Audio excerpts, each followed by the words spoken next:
আল্লাহর নবী জনাবে মুহাম্মদ রাসূলুল্লাহ সাল্লাল্লাহু তাআলা আলাইহি ওয়াসাল্লাম দরুদ নবী আমার সাহাবা আবু বকরকে ডাক দিয়ে বলেন, সাহাবা আবু বকর, আমি তোমাদের চেহারার দিকে চেয়ে আমার পুরানো কথা মনে পড়ে যায়। হযরত আমিরুল মুমিনিন উমর ইবনুল খাত্তাব রাদিয়াল্লাহু তাআলা আনহু বাবা আল্লাহর নবীজির বাম পাশে আপনার বসা ছিলেন। হযরত ওমর নবীজির কাছে বাপ যে আপনার দাঁড়িয়ে হাত ওখানা ধরে কেঁদে কেঁদে বললেন, ওগো আল্লাহর নবীজি, আপনি আমাদের চেহারার দিকে চেয়ে কেন কাঁদছেন বলেন? বিশ্বনবী বলেন, সাহাবা, আমি এখানে অনেকগুলো সাহাবার দিকে চেয়ে দেখছি না বাবা, তোমরা যেদিন আমাকে চিনতে পারতা না। ওরে সাহাবা, এখানে অনেকগুলো সাহাবা দেখতে পাচ্ছি, তারা আমাকে ধরে ধরে মেরেছিল, আমি তাদের কাছে কলমার দাঁত দিতে গিয়েছিলাম। হযরতে আবু বকর নাই, ওমর ফারুক রাদিয়াল্লাহু তাআলা আনহু বাবা সঙ্গে সঙ্গে আল্লাহর নবীর হাত ওখানে জোরে ধরলেন। ওমর কেঁদে কেঁদে বলছেন, নবী বেয়াদবি হলে মাফ করবেন। ওগো আল্লাহর রাসূল, যেদিন আমি আপনাকে চিনতে পেরেছিলাম না নবী গো, সেই দিন থেকে আমি আপনাকে তার আগে বিরোধিতা করে দাও। ওগো নবীজি, জানতাম না বেঈমান আবু জেহেল আমাকে বলতো, লা তাসমাউ লিহাযাল কুরআন, খবরদার মুহাম্মদ সাল্লাল্লাহু আলাইহি ওয়াসাল্লামের কোরআনের কথা তুমি শুনে নাও। ওগো নবীজি, আমি আপনাকে দেখলে, সাহাবাদেরকে দেখলে এভাবে কানে আঙুল দিয়ে ঘুরে ঘুরে হাঁটতাম, যেন আপনার কথাগুলো আমার কানে যেন না চলে আসে। ওগো আল্লাহর নবী, শুনে নেন, যেই দিন থেকে আপনাকে চিনতে পেরেছি হুজুর, সেই দিন থেকে নবী আপনার দিকে আঙুল তুলে আমি কথা বলি নাই। আর কোন মানুষকে ওমর থাকতে গেলে আপনার সামনে কেউ আঙুল তুলে কথা বলতে পারে নাই। বলুন আলহামদুলিল্লাহ। ওগো রাসূল, আপনি আর কাঁদেন না, আপনাকে এখন তো আর কেউ আপনাকে আঙুল তুলে কথা বলে না। রাসূল, আমি কি ভালোবাসি না আপনাকে? হাদিসের ভাষায় এসেছে, আল্লাহ রাসূল সাল্লাল্লাহু তাআলা আলাইহি ওয়াসাল্লামের সাহাবা উমর, নবী বলেন, ওমর এত ভালোবাসতেন ঈমান আনার পরে আমাকে। রাসূল যতক্ষণ বাপজি ওমরের সামনে কথা বলতেন, হযরত ওমর ফারুক রাদিয়াল্লাহু তাআলা আনহু এক সেকেন্ডের জন্য বাপজি এদিক ওদিক তাকাতেন না, একই ভাবে রাসূলুল্লাহর চেহারার দিকে চেয়ে কথাগুলো শুনতে। আল্লাহ রাসূল বলতেন মাঝে মাঝে, ওমর, আমি অনেক সাহাবাকে দেখতে পাই তারা এদিক ওদিক তাকায়, এই ওমর তুমি আমার দরবারে আসলে তুমি বসে গেলে আমার দিকে অমন করে তাকিয়ে থাকো, আর তোমার দুই চোখের কোণা দিয়ে পানি গড়ে কেন? হযরত ওমর বলতেন, হুজুর, এই চোখ দিয়ে আমি আপনাকে প্রথমে চিনতে পেরেছিলাম না, আপনি এত বড় দামি রাসূল। ওগো নবী, আপনাকে ঈমান আনার পরে আবার মন চাই না অন্য কাউকে দেখতে। বলুন আলহামদুলিল্লাহ। কিয়ামত পর্যন্ত আপনাকে আমাকে যদি আল্লাহ জীবিত রাখে, আমাকে যদি কোনো কাজ আর না করতে হতো, আমি এইভাবে 24 ঘন্টা একই ভাবে রাত দিন আপনার দিকে তাকিয়ে থাকতাম। আল্লাহ রাসূল বলতেন, ওমর এত ভালোবাসো? বলে, হুজুর হ্যাঁ। আমার সেই উমর রাসূলকে বলছেন, হুজুর, আমি ঈমান আনার পর আপনাকে কেউ মারেনি। আল্লাহ রাসূল বললেন, ওমর, তুমি কি ভুলে গেছো তুমি ঈমান আনার পরে আমাকে এক ইহুদি অন্যায় করে কথা বলেছিল? সিরাতে হালবিয়া বলে একটি উর্দু কিতাব, রাসূলুল্লাহর বাপজি তাতে চরিত্র কথা জীবনী তাতে দেওয়া আছে। আল্লাহ রাসূল বলেন, ওমর, তুমি শুনবা? বলো, হুজুর একটু বলো, কবে আপনাকে ইহুদি আমার সামনে গালি দিয়েছিল? আমি ঈমান আনার পরে? কিতাবে এসেছে বাপজি, সবচেয়ে সেই জামানায় মদিনার সবচেয়ে বড় ইহুদের আলেম, তার নাম ছিল বাপজি রাহাব বলে নাম। তাওরাত জাবুর কিতাবের বাপজি সে বিখ্যাত হাফেজ ছিল। এখনো বর্তমান খ্রিস্টান গির্জায় যারা ইমামতি করে তাদেরকে পাদ্রী বলা হয়। ইহুদের আলেম সেই রাহাব পাদ্রী পণ্ডিত, সে তাওরাতে বাপজি পড়েছে আখিরি জামানার একজন রাসূল হবে। সেই নবী মুহাম্মদ সাল্লাল্লাহু আলাইহি ওয়াসাল্লামের চরিত্র সব ভালো, কিন্তু তার দুটো চরিত্র বাপজি আপনার নয়, দুটো গুণ। মুহাম্মদ সাল্লাল্লাহু আলাইহি ওয়াসাল্লামের সব গুণ ভালো, কিন্তু তার যে তার দুটো গুণ বাপজি আপনার সবচেয়ে আরো বড় মহৎ গুণ হবে, ভালো হবে।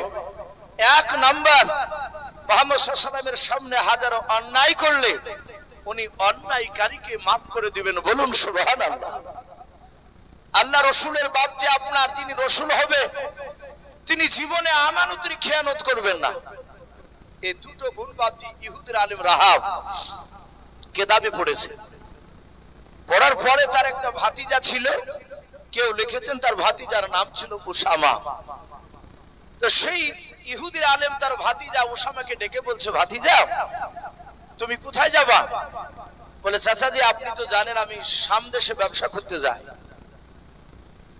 ইহুদির আলেম সেই রাহাব পাদ্রী বলল, ভাতিজা তুমি যদি শাম দেশে যাও, ওখানে গিয়ে যদি মানুষ বলা বলি করে যে আখিরি জামানার পয়গম্বর মুহাম্মদ রাসূলুল্লাহ সাল্লাল্লাহু আলাইহি ওয়াসাল্লাম এই মক্কা নগরে জন্ম নিয়েছে এবং উনি নবুয়তের দাওয়াত দিতে শুরু করেছে, তাবলীগের কাজ করছে, এই কথা যদি শুনতে পাও ভাতিজা, তাহলে একটু যত তাড়াতাড়ি পারো এসে আমাকে বলবা। বাপজি আমার সোনা লালেরা, এমন একজন রসুলকে আমরা পেয়েছিলাম যে রসুল মক্কাতে জন্ম নিয়েছে, মদিনাতে রসুলুল্লাহ যায়নি, অথচ মক্কা রসুলুল্লাহর নবুয়তের কথা মদিনায় পৌঁছে গিয়েছে, বলুন আলহামদুলিল্লাহ। শাম দেশে বুশরায় বিভিন্ন বাজারে বাপজি প্রচার হয়ে গিয়েছিল। আমরা কয়েক মাস হয়ে গেল বাপজি, ওই যে কর্ণাটকের একটা মুস্কান বলে একটা ইমানদার বোন আমার, অনেক মানুষের নামটা মনে আছে, কলেজে যাচ্ছিল, আর ওই সময় জোর করে বাপজি তার সামনে অন্য স্লোগান দিচ্ছিল, আর উনি সেই তার প্রতিবাদে যারা ইমানদার হয়, আল্লাহওয়ালা হয়, তারা বাপজি পৃথিবীর একমাত্র আল্লাহকে ছাড়া কাউকে ডরায় না, ভয় করে না। আপনি আমি যদি ভয় করি, জানতে হবে আমরা পূর্ণাঙ্গ ইমানদার মুমিন এখনো হতে পারিনি। কিন্তু রাসূলুল্লাহ বলেছেন যারা আল্লাহর উপর ঈমান আনবে, আল্লাহকে যারা বিশ্বাস করে নেবে, ঈমান পূর্ণ হয়ে গেলে তারা আল্লাহকে ছাড়া কাউকে ভয় পায় না। উনি নারে তাকবীর বলে বাপজি সে বোনটা স্লোগান দিয়েছিল, মনে পড়ছে না আপনাদের? গোটা পৃথিবীতে বাপজি আপনার মুসলমানদের ঈমানকে জাগিয়ে দিয়েছিল মেয়েটা। আমরা মেয়েটাকে বাস্তব চোখে দেখিনি, কিন্তু ইউটিউবে আমরা অনেকে বাপজি মোবাইলে দেখেছি সে বোনটাকে। তা আল্লাহ রাসূল সাল্লাল্লাহু তাআলা আলাইহি ওয়াসাল্লাম মক্কা নগর থেকে বাইরে যাওয়ার আগে রাসূলুল্লাহর কথা চারিদিকে ছড়ে গিয়েছিল। কেন? কিতাবে লিখেছে বাপজি কাবা শরীফ সারা পৃথিবীর মধ্যে মধ্যস্থল জায়গা, আর কাবা এমন একটা কাবা যে সারা পৃথিবীর মানুষ সেখানে বাপজি হজ করতে যায়। আপনার আমার টাকা যদি বাপজি হয়ে যায়, ইসলামের শরিয়াতে যে বাপজি নেশাবে মালিক বলা হয়েছে, না হজ যে বাপজি আপনার ফরজ, সবারই উপর নয়। তাহলে আপনার আমার উপর ফরজ হয়ে গেলে বাপজি হজ করতে না গেলে গুনাহ আছে। কিন্তু এখন আবার নতুন করে বাপজি একটা সিস্টেম উঠেছে, টাকা ফরজ হয়ে গেছে তার বড় হজ করা। চালাকি করে বলছে যে আমি উমরাতে যাচ্ছি, বড় করে খানা দিছে। বলে চাচা বড় হজে গেলেন না? বলে বাপ একবার দেখে আসি। প্রথমে দেখে আসে, তারপরে এবার বড় হজে যাব। 100-র মধ্যে বাপজি 98 জনা ওই উমরা করেছে আর বড় হজে যাচ্ছে না। ওই টাকাকে বাঁচানোর লোকে, যে টাকা কম দেখছে উমরাতে, লোক জানবে যে মদিনায় গিয়েছিল, রাসূলের কবর জিয়ারত করেছে, যেখানে অনেকগুলো লোক।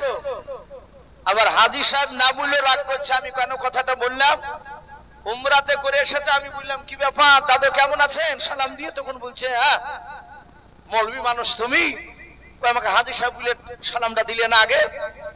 হাজী বলেন এজন এর আগত। তা আমি বললাম দাদু মাফ করবেন, আপনাকে হাজী বলা যাবে না।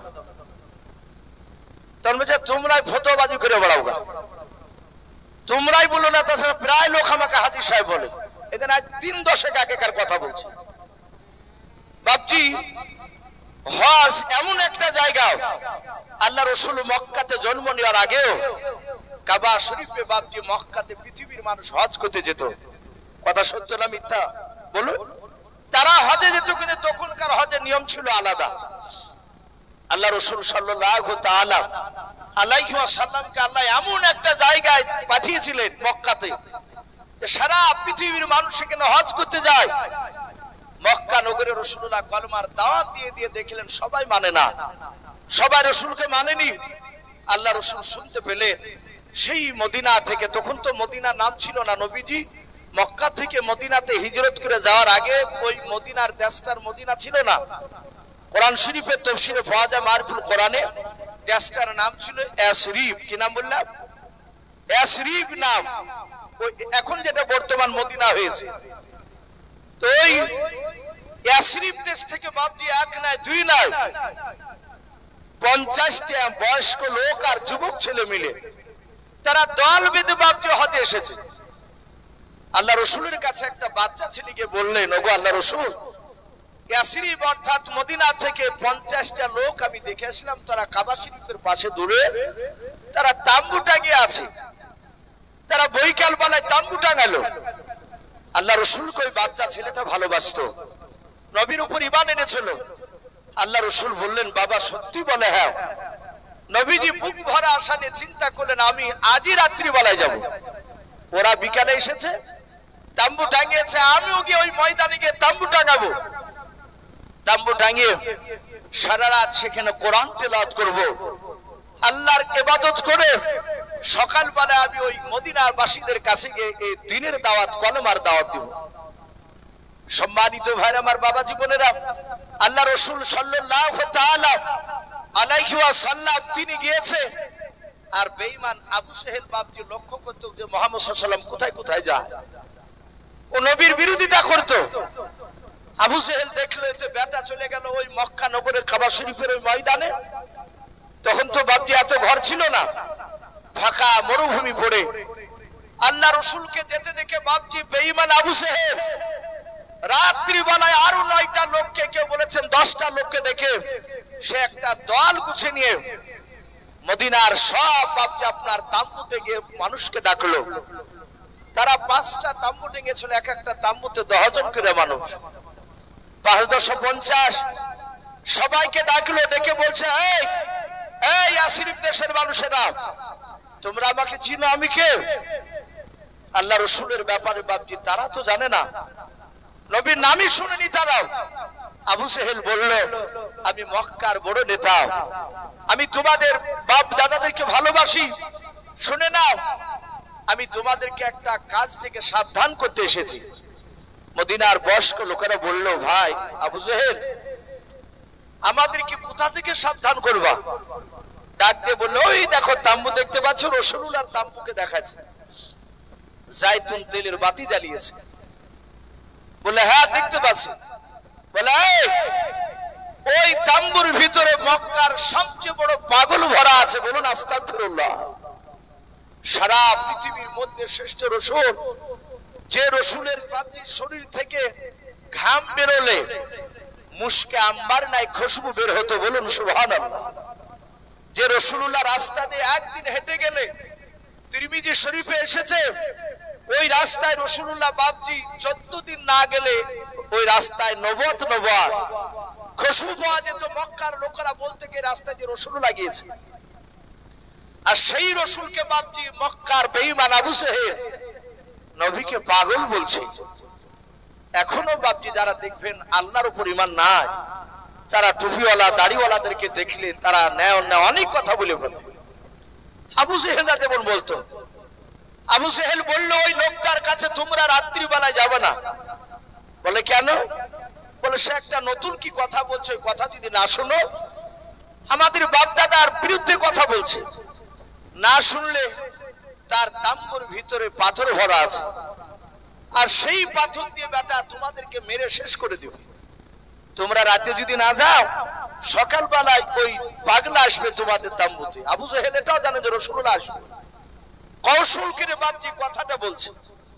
আল্লাহ রাসূল সাল্লাল্লাহু তাআলা আলাইহি ওয়াসাল্লামকে নেয় কথা বললো, পাগল বললো, নবীর কাছে পাথর ভরা আছে বললো। মদিনার তারা 50টা লোক বললো, ভাই আমরা রাত্রি বেলায় কেউ যাব না, কিন্তু বাপজি আবু জেহেল ভেবেছিল রাসূলুল্লাহর কথাকে তাড়াতাড়ি করে মিশে দেবে, কিন্তু আবু জেহেলরা যত তাড়াতাড়ি চেষ্টা করেছিল রাসূলের দিনকে বাপজি মক্কা থেকে বাইরে বেরোতে দিবে না, কিন্তু তার চেয়ে তাড়াতাড়ি রাসূলুল্লাহর ঈমান আরো বাপজি কলমার দাওয়াত চারি বিশ্বে পৌঁছে গিয়েছিল। বলুন আলহামদুলিল্লাহ। চারিদিকে তাড়াতাড়ি ছড়াইছে। আল্লাহ রাসূল সাল্লাল্লাহু তাআলা আলাইহি ওয়াসাল্লাম বিশ্ব নবী বাপজি তাম্বুর ভিতরে বসা, বুক ভরা আশা নিয়ে রাসূলুল্লাহ রাত্রিবেলায় ওখানে থাকবে, সকালবেলায় কলমার দাওয়াত দিবে। রাসূলুল্লাহ ভেবেছে একটা দুটো লোক যদি আবার কথা মেনে নেয়, সবাই না মানলে একটা দুটো তো মানবে। মদিনার লোকদেরকে বারণ করলো। আবু জেহেল বাড়িতে মদের বোতল নিয়ে বাপজি মেতে উঠলো, বললো মুহাম্মদ সাল্লাল্লাহু আলাইহি ওয়াসাল্লাম যতই কোরআন তেলাওয়াত কর, তোর কাছে লোকগুলো যাবে না, তোকে যেতেও দিবে না। কিন্তু মানুষকে বাপজি যেখানে যত বারণ করা যায় সেখানে মানুষ বাপজি বেশি যায় না কম যায়? কথা বলে বেশি যায়। এই যে জালসার মাহফিল, উপরে সুন্দর জায়গা, নিচে সুন্দর জায়গা, মানুষ কম। কিন্তু এখানে যদি বাপজি যাত্রার মাহফিল হতো তাহলে বাপজি গোবরের উপড়াতেও বসে মানুষ সুন্দর জায়গা দিতে পারত না। ওখানে মানুষ বারণ করে যে যেও না, ওই জায়গা ভালো না, খারাপ, ওতে গেলে নেকি হবে না, আর এখানে নেকি হবে, কিন্তু ওই জায়গাতে মানুষ চাপ দেয় বেশি। আবু জেহেল বারণ করে গেল, আর মদিনার লোকেদের ভিতরে তোলপাড় শুরু হয়ে গেল।